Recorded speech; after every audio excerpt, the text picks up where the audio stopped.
যত আমরা তো উনি তো আমাদের মাননীয় মুখ্যমন্ত্রী, আমাদের স্বাস্থ্যমন্ত্রী, আমাদের পুলিশ মন্ত্রী, উনি তো আমাদের গণতান্ত্রিক অধিকারে হস্তক্ষেপ করার অধিকার ওনার থাকতে পারে না। এটা আমাদের গণতান্ত্রিক অধিকার, তাই আমরা গণতান্ত্রিক অধিকারের দাবিতেই যাব।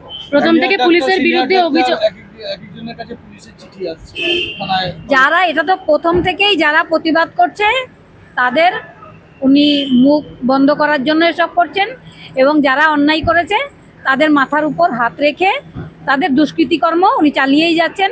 পশ্চিমবঙ্গ ডুবতে বসেছে, দেখেছেন আপনারাও প্রত্যক্ষ করেছেন সেটা। 26,000 চাকরিহারারা রাস্তায়।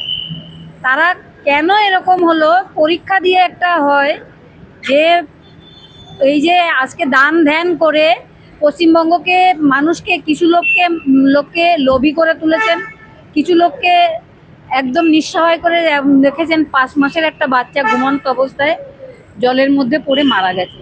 তার বাবার এতটাই আর্থিক অবস্থা খারাপ যে মেয়েটাকে নিয়ে ওই ঘরের মধ্যেই তার থাকতে হয়েছে।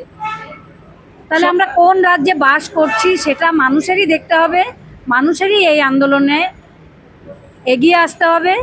এই 14 তলা থেকে মুখ্যমন্ত্রীকে নামাতেই হবে, নাহলে আমাদের পশ্চিমবঙ্গ আর আমাদের বলে আমরা দাবি করতে পারবো না। 17 জন পুলিশ আধিকারিক